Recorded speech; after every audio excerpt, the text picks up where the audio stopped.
est-ce que vous avez des couturiers heureux? Avez-vous des couturiers qui s'absentent? Est-ce que vous avez des collaborateurs qui, au lieu d'être heureux d'être chez vous, préfèrent ne pas venir? Alors aujourd'hui, nous allons développer 6 points qui vont vous aider à rendre vos collaborateurs heureux et motivés. Alors salut, c'est la capsule du lundi, c'est Roger Bango. Ce matin, nous allons développer 6 points, comme je disais tantôt, qui parlent de motivation, au travail et sur nos lieux de travail avec nos collaborateurs immédiats ou avec nos fournisseurs, en tout cas toute l'équipe qui travaille autour de nous, qui travaille pour nous faire avancer, au travail pour qu'on puisse produire, au travail pour qu'on puisse donner de la valeur à notre produit. Toutes ces équipes-là ont besoin d'être motivées et d'être heureux de travailler avec nous.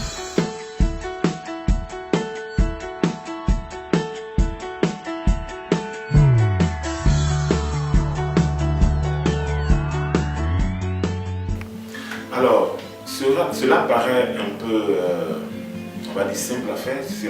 Je sais que c'est des choses peut-être que vous savez, mais tous ces points que je développe avec vous, ce ne sont pas des points que vous ignorez. Mais ça, voyez-vous, nous sommes heureux, nous avons le bénéfice de ce que nous savons quand nous mettons ces choses-là en pratique. Alors, le premier point que je vais partager avec vous, c'est de dire aux gens qu'ils sont importants. Dites aux gens qui sont importants. Dites à tous vos collaborateurs, à vos couturiers, à vos fournisseurs qui sont importants. Non seulement pour vous, non seulement pour la boîte, et surtout pour nos clients. L'objectif que vous avez en créant votre atelier de couture, c'est de faire pas mal de choses, d'habiller les gens. Bon, bref, il faut que tous vos collaborateurs sachent à un moment donné qu'ils sont importants pour vous. Dites-le de façon peut-être formelle ou de façon informelle. On se parle d'un petit coin au café ou dans le hall ou dehors ou même en ville. Il faut que le gars sache. Il faut qu'il sache. Chacun de nous sache que ce que je fais pour cette entreprise-là est important. Quand on sait qu'on est important, ça donne de l'engouement, ça donne envie de travailler, ça donne envie de faire quelque chose, ça donne envie, en tout cas quand on parle de couture, ça donne envie à ce couturier-là d'être là chaque matin. Parce que vous savez que ce n'est pas toujours facile, nous avons nos problèmes personnels, nous avons pas mal de choses qui font que nous pouvons trouver des excuses pour ne pas venir au boulot. Mais quand on sait qu'on est important, pour une entreprise, on est important pour le leader qui vous le rappelle fréquemment, vous êtes toujours plus motivé. Donc dites-le, cela paraît très simple, mais dites aux gens qui sont importants pour vous. Dites à vos couturiers qui sont importants pour vous. Dites à vos apprentis, même sur les petites mains, ceux qui mettent le bouton ou autre, dites-leur qu'ils sont importants pour vous. Dites-leur, c'est un geste tout simple, c'est un geste qui paraît très simple, mais commencez, dites-le leur et vous verrez la réaction qui va suivre. Dites aux gens qui sont importants pour vous. C'est très important. Ça donne des aides, ça donne un sentiment de réconfort, ça donne un sentiment d'utilité. Vous comprenez? Peu importe la tâche que le gars fait dans votre atelier de couture, dans votre entreprise de mode, dites-le leur. Dites aux gens qui sont importants pour vous. C'est le premier point que je partage avec vous. Le deuxième point que je vais partager avec vous, c'est le sentiment de progression. Alors, quand on parle de sentiment de progression, c'est vrai que le gars, il est couturier. On ne va pas lui faire changer peut-être de métier, mais il faut qu'il ait l'impression de progresser dans la tâche que vous lui avez confiée. Rendez-les même polyvalents. Aujourd'hui, c'est ce que j'essaie de faire chez moi. Rendez-les polyvalents. Si c'est quelqu'un, par exemple, qui fait des chemises, essayez, par exemple, de lui faire, par exemple, des tenues dames, par exemple, qui sont simples. Ou alors d'autres tenues hommes qui sont plus que la chemise qu'il faisait avant. Donnez-leur le sentiment de progresser. Je me sens progresser, j'ai envie de travailler. Je ne me sens pas progresser, je me sens statique. Je me sens comme un robot. Donc cela, il est très important de donner le sentiment à vos couturiers, à vos employés, qu'il a progressé depuis 1-2 ans, qu'il avait vous, qu'il a progressé. Non, il peut progresser de façon technique. Il peut progresser aussi, par exemple, en lui donnant la gestion d'une équipe, c'est une progression. Il peut progresser par exemple en lui confiant d'autres tâches qu'il n'avait pas auparavant. C'est aussi important. Et donc c'est à vous de voir, dans la gestion de votre entreprise et les tâches que vous avez à faire, quelles sont les tâches que vous pouvez affecter à ces couturiers-là. Alors donc ce n'est pas forcément de grandes tâches parce que le gars il a un procès, il a une valeur déjà intrinsèque et vous devez quand même savoir le dénicher. Et en plus de la tâche qu'il fait, vous savez plus ou moins ce qu'il peut faire, ce qui est capable de faire. Et donc, donnez-leur toujours ce sentiment-là de ne pas être statique, de ne pas être comme des robots. Donnez-leur le sentiment de progresser. Il sait que hier, par exemple, quand il rentrait dans l'entreprise, par exemple, il était au niveau 1, aujourd'hui, il peut être au niveau 2, 3, 4, ainsi de suite. C'est vous qui graduez c'est vous qui les graduez, c'est vous qui voyez comment est-ce que vous pouvez les faire progresser tout en étant dans la même sphère, tout en étant dans le même process.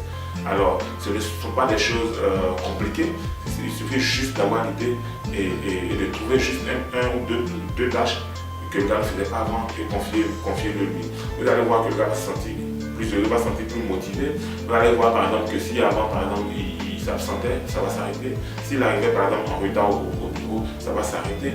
Donnez-leur cette impression, donnez-leur cette occasion de progresser. Confiez-leur des tâches, déléguez vos tâches, confiez-leur des tâches, que le gars se sente à un moment donné qu'il a une marge de manœuvre dans l'entreprise, qu'il a un espace où il peut quand même lui aussi s'exprimer, il a un espace où il peut quand même aussi donner des directives, donner des ordres aussi au niveau où il est. Donc donnez-leur ce sentiment de progression là. Et vous allez voir que le gars il se sentira plus utile dans votre atelier de couture, il se sentira plus utile dans votre entreprise de mode, il se sentira plus utile dans votre organisation. Donc donnez-leur comme on va dire ça, cet espace, donnez-leur cette occasion-là de progresser dans leur carrière. Le troisième point que je vais partager avec vous, c'est de prendre soin d'eux. Vous savez, c'est vrai que nos couturiers, nos collaborateurs, quand ils sont chez eux à la maison, nous ne sommes pas responsables de ces personnes-là. Nous ne savons pas comment ils mangent, nous ne savons pas quelle est leur hygiène de vie, nous ne savons pas comment est-ce qu'ils traitent leurs femmes, nous ne savons pas comment est-ce qu'ils traitent leurs enfants. C'est vrai, mais c'est des choses... vous devez savoir qu'il y a une vie après le travail. Et si le gars vit mal à la maison, si après vous avoir quitté, il a des comportements par exemple qui ne sont pas bons, c'est clair que le lendemain, quand il sera sur le lieu de travail, quand il sera chez vous, il ne sera pas efficace, il ne sera pas efficient. Alors vous devez prendre soin d'eux. Comment prendre soin d'eux? C'est des conseils que vous devez leur donner. Vous devez leur donner. Autant vous êtes responsable de vos enfants, autant vous êtes responsable de ces personnes-là. Alors, parce que vous n'êtes pas qu'un couturier, vous n'êtes pas qu'un styliste, vous êtes aussi chef d'entreprise, vous êtes aussi leader. Et qui dit leader doit pouvoir prendre soin de tous ses collaborateurs, de tous ceux qui le suivent. Alors prenez soin d'eux, donnez-leur des conseils, faites-leur comprendre que le sport par exemple est important, faites-leur comprendre que l'hygiène est importante pour leur vie, faites-leur comprendre qu'ils doivent manger des fruits par exemple. Des conseils tout simples, mais occupez-vous d'eux. Il y a des choses par exemple qu'on peut savoir, sur lesquelles on peut agir, il y a des choses sur lesquelles on ne peut pas agir. Mais ce que nous pouvons, ce que nous savons, nous devons agir là-dessus. Le petit temps qu'on passe avec eux, il faut qu'il y ait des échanges entre eux et nous pour qu'ils soient plus efficaces après au boulot. Parce que vous savez qu'une entreprise, la première qualité d'une entreprise, c'est nos collaborateurs. Notre première force, c'est nos collaborateurs. Alors, s'ils mènent des vies qui ne sont pas bonnes, après quand ils reviennent dans l'entreprise, ils ne seront pas efficaces, ils seront en train de dormir sur vos machines. Ils seront étourdis parce qu'il n'a pas dormi par exemple, ils seront fatigués parce que par exemple il a passé la nuit à boire par exemple, et donc prenez soin d'eux. Généralement quand je dis aux gens de prendre soin de leurs collaborateurs, ils ne comprennent pas parce qu'ils disent qu'on ne sait pas, c'est pas mon souci, moi aussi j'ai mes problèmes, mais écoutez, vous êtes responsable de vos collaborateurs, donc prenez soin d'eux, partagez avec eux ce que vous savez qu'eux ne savent pas, et donc prenez soin d'eux. Montrez-leur ce qui est important, montrez-leur comment faire du sport, montrez-leur une vie aussi spirituelle, parce que nous le sommes tous, montrez-leur en tout cas ce qu'ils ne savent pas. Prenez soin de vos collaborateurs parce que vous êtes leur responsable. Vous êtes un leader, vous n'êtes pas juste un chef, vous êtes un leader. Un leader, c'est quelqu'un qui accompagne, c'est quelqu'un qui suit, c'est comme un mentor. Donc prenez soin d'eux. Alors le quatrième point, c'est le sentiment d'appartenance. Le sentiment que le gars a de savoir que l'entreprise dans laquelle il travaille, il appartient à cette entreprise-là, que cette entreprise est aussi son entreprise. Alors, vous devez renforcer ce sentiment d'appartenance. Vous devez vous débrouiller. C'est vrai que quand on n'a pas le budget d'Orange ou de MTN, c'est compliqué. Mais vous savez, il y a des choses simples que vous pouvez faire sans gros budget. Il y a des choses vraiment simples que vous pouvez initier qui va renforcer ce sentiment d'appartenance.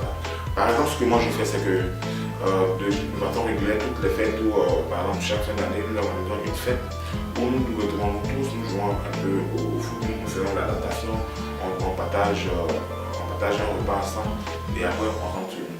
Et ça crée une famille. Parce que ce que vous devez savoir, c'est que vous devez toujours créer une équipe, pas un groupe. C'est un groupe de personnes qui sont dans un espace, qui n'ont pas tous les mêmes objectifs. Alors qu'une équipe, c'est la cohésion, c'est la cohérence, c'est le même objectif, c'est l'appartenance. Donc renforcer ce sentiment d'appartenance.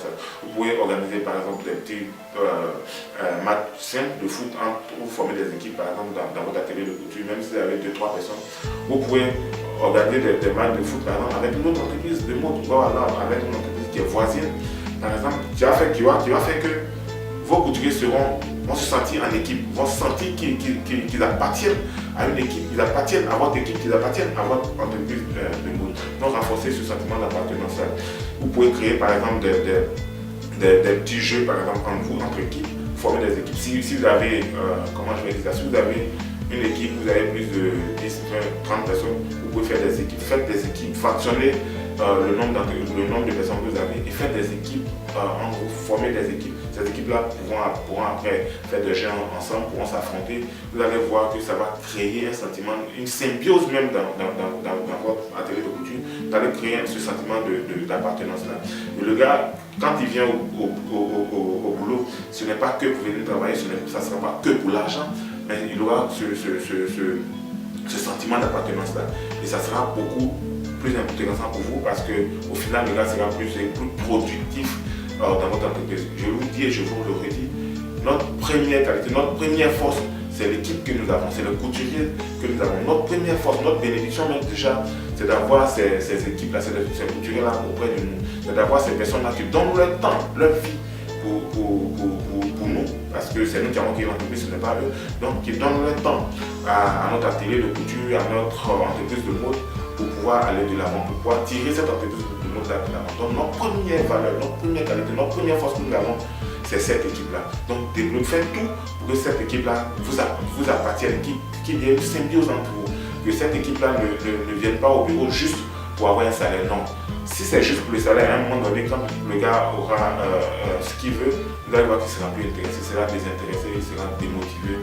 Vous n'allez pas comprendre pourquoi, mais c'est juste ça. Parce que ce qui démotive, ce n'est pas toujours l'argent. C'est vrai que l'argent peut démotiver, mais ce n'est pas l'argent qui motive. Alors créez ce sentiment d'appartenance-là et vous allez voir que votre équipe sera plus efficace et plus efficient, je l'ai dit. Alors, le cinquième point, c'est vrai que ça fait peur, mais le conseil que je donne, c'est vrai que nous, en tant que leader, on veut imposer notre rythme de travail aux gens, et je vous le déconseille. Mais ce que je vous demande, c'est de ne pas les tuer au travail. Ne les tuez pas au travail. Ne les tuez pas au travail. Votre rythme à vous, c'est votre rythme.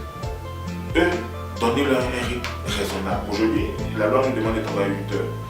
Il y a des moments où, par exemple, vous pouvez faire des heures sur et autres, mais ne les tuez pas au travail. Ne les faites pas travailler 10 heures, 15 heures. Ne les faites pas faire des marathons. Non, faites de petites heures de travail. Vous allez voir que les gens seront plus efficaces. Ne les tuez pas au travail. Voyez-vous, généralement, souvent, on a l'impression que quand on travaille plus longtemps, on est plus productif. Non, détrompez-vous.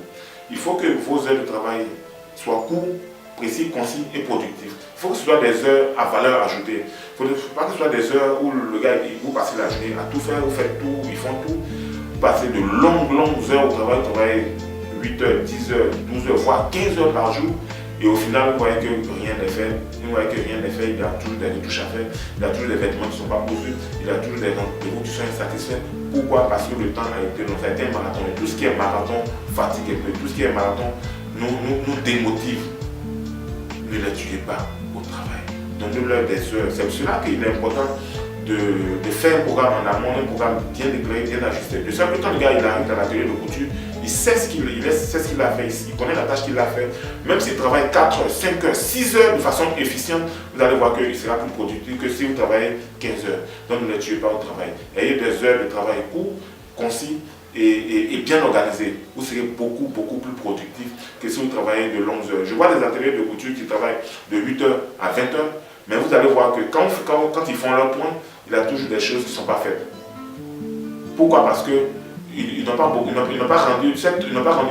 d'heures à valeur ajoutée, ils n'ont pas beaucoup d'heures qu'ils ont rentabilisées. Ils ont touché à tout, ils ont fait tout à moitié, mais rien n'a été fait au final. Donc ne les tuez pas au travail. Ayez 2 heures de travail clair, concis et efficace. Il est beaucoup plus important pour nous de travailler efficace que de travailler de longues heures à ne rien faire. Donc ne les tuez pas au travail. Travaillez efficace, travaillez efficient, travaillez diligent, travaillez comme il se doit. Le dernier point, c'est la rémunération. On va parler d'argent un peu quand même. C'est vrai que l'argent ne motive pas, mais l'argent démotive. Alors on va parler de rémunération. Vous savez, ce qui motive les gens, ce qui motive les gens au départ, généralement dans un boulot, chacun a son idée. Hein. Si on pose la question tout de suite, on aura autant d'idées qu'il y a d'hommes ici.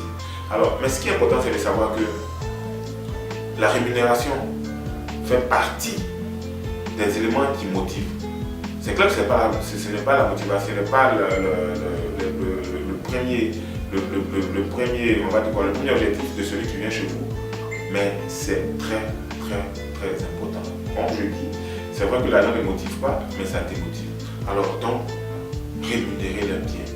C'est clair qu'aujourd'hui, on ne peut pas parler de bonne rémunération parce que même si vous payez un couturier à des milliards, à un moment donné, il va sentir que ce milliard n'est plus important.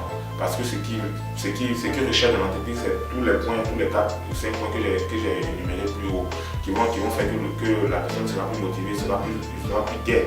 Ce couturier sera plus gaie qu'elle sera dans votre atelier de couture. Mais rémunérer, qu'est-ce qu'il y a fait bien rémunérer, ça veut dire quoi? Au-delà du salaire même que vous donnez qui est fixé, donnez-leur des primes, faites-leur des commissions. Vous avez par exemple une entrée d'argent, donnez juste quelques petites commissions d'intéressement, quelques petites primes d'intéressement à vos couturiers, à vos collaborateurs. Ça fait du bon au cœur. Un leader doit être généreux, un leader ne doit pas être avare. Et quand je parle d'avare, c'est vrai, il faut leur donner le temps, mais il faut aussi leur donner cet argent-là, parce que vous allez gagner ensemble. C'est vrai que c'est pour vous l'entreprise, mais vous n'êtes pas le seul à faire tourner cette entreprise-là. Vous êtes le centre et vous devez être un relais. Ça veut dire que quand l'argent rentre dans vos mains, il faut pouvoir le relais, il faut pouvoir donner aux autres, il faut pouvoir leur donner des primes, il faut pouvoir leur donner des primes d'intéressement. Vous leur fixer des objectifs. L'objectif est atteint, donnez-leur des primes. Faites intéresser les. Il faut que le gars sente que l'argent que vous gagnez n'est pas seulement que pour vous. Il ne faut pas que c'est vous qui allez prenez toujours les vacances. Donnez-leur aussi des vacances. Parce que tout ça aussi fait partie de la rémunération. Partagez ce que vous avez. Alors donnez-leur ce que vous faites. En tout cas, intéressez-les. L'argent est important. L'argent, on dit toujours que c'est le nerf de la guerre. Alors, comme je le dis, moi, le plus important dans la vie, c'est le temps.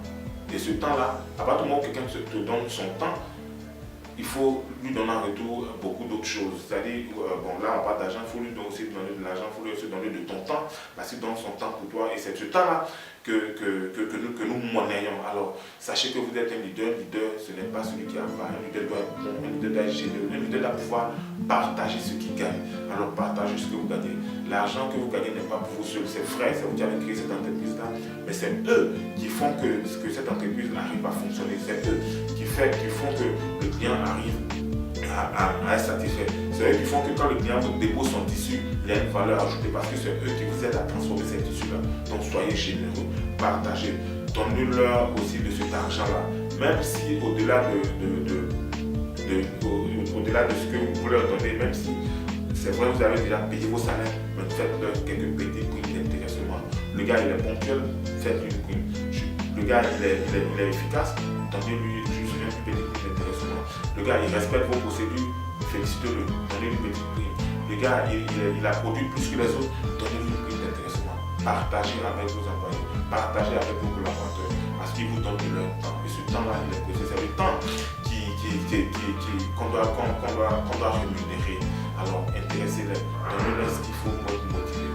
Parce que notre première force, comme je le dis toujours, c'est nos collaborateurs que Dieu nous donne, voilà, que Dieu nous donne, c'est nos collaborateurs qui sont derrière nous. Donc ces collaborateurs, vous êtes leurs responsables, vous êtes responsables d'eux. Comme de la manière vous vous occupez de vos enfants avec votre salaire, votre argent, occupez-vous de vos employés. Alors, je vous remercie, j'espère que ces 6 points que j'ai partagés avec vous, vous allez les mettre en pratique. Parce que sachez une chose est de savoir, mais l'autre de le mettre en pratique. Et vous êtes heureux si vous mettez ces choses en pratique. Ne restez pas là à regarder ces vidéos-là comme si c'était juste une vidéo. L'intérêt que nous avons, le souci que nous avons aujourd'hui, l'objectif que nous avons, c'est que vous mettiez ces choses en pratique et que vous ayez une entreprise qui fonctionne bien, qui est rentable et qui fonctionne sans vous. Alors merci et à la vidéo prochaine.